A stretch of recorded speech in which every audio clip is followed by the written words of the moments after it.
Madame la Présidente, Mesdames, Messieurs les ministres, chers collègues, quelle belle victoire arrachée hier. La lutte paye. Avoir des eurodéputés insoumis, ça compte.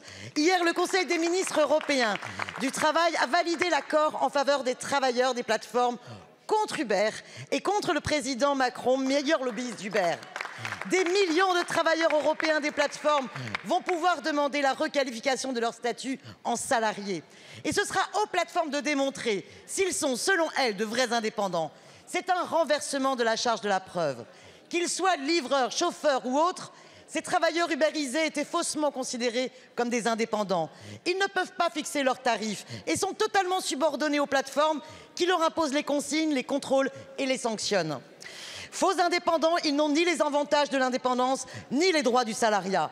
Payés à la tâche comme au XIXe siècle, ils n'ont pas de réelle protection sociale, ils sont surexploités. Je tiens ici à saluer la détermination de l'eurodéputée Leïla Chaibi et des travailleurs ubérisés qui se sont organisés en lobby populaire pour que Uber cesse d'imposer sa loi. À chaque étape du travail législatif européen, la France d'Emmanuel Macron a tenté de torpiller la directive européenne présomption de salariat. Hier encore, la victoire a été arrachée alors même que la France a refusé de voter pour et avait été le seul pays à voter contre ce compromis début février. Cette victoire est déterminante car dans nombre de secteurs, des travailleurs ne se voient plus proposer de CDI ou de CDD mais imposer le statut d'auto-entrepreneur. C'est le cas de guides conférenciers, d'agents de nettoyage, de caissières de supermarché, même d'aides-soignantes en EHPAD et j'en passe. La surexploitation de faux indépendants par Uber & Co, c'est fini. Le lobbyiste d'Uber, Emmanuel Macron, a perdu. Madame la ministre du Travail, quand allez-vous transcrire dans le droit français cette belle victoire politique et sociale européenne? Je vous remercie. Je vous remercie. La parole est à Catherine Vautrin, ministre du Travail, de la Santé et des Solidarités. Merci Madame la Présidente, Mesdames et Messieurs les députés, Madame la députée Danièle Simonet. Madame Simonet, vous n'allez pas être surprise, je ne partage pas votre lecture de la situation d'hier. Étonnant, non? Alors très concrètement, la différence de notre position, contrairement à la vôtre, c'est que nous ne sommes pas dans une logique idéologique. Ce que nous avons cherché, c'est une distinction. Je vous ai écouté, on va s'écouter, ça ira mieux, je crois.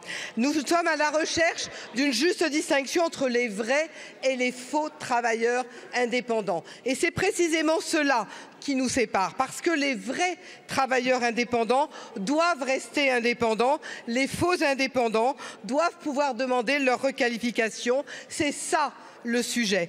Et les travailleurs indépendants du secteur de la mobilité et de la livraison, qui sont les vrais, eux ont bénéficié d'avancées permises par les 9 accords qui ont été conclus dans le cadre du dialogue social et qui ont amélioré leurs revenus, leurs conditions de travail et la transparence de leurs relations avec les plateformes.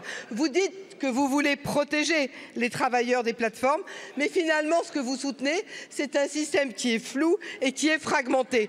Alors, c'est vrai que nous avons encore des réserves sur le texte présenté hier, notamment sur le risque d'insécurité juridique, sur la multiplication de contentieux potentiels liés à l'absence de toute harmonisation, puisqu'on est revenu vers les différents droits nationaux. Et donc, contrairement à ce que vous affirmez, la France n'a pas voté contre le texte, on a exprimé nos réserves, on a demandé des clarifications à la Commission européenne et je l'ai dit tout à l'heure, j'ai eu moi-même le commissaire hier et nous avons même fait un geste d'ouverture puisque je lui ai dit que si nous obtenions ces clarifications, nous pourrions soutenir le texte car aujourd'hui l'adoption finale n'a pas encore eu lieu et ça aussi c'est juste l'élément factuel de la situation que nous avons vécue hier.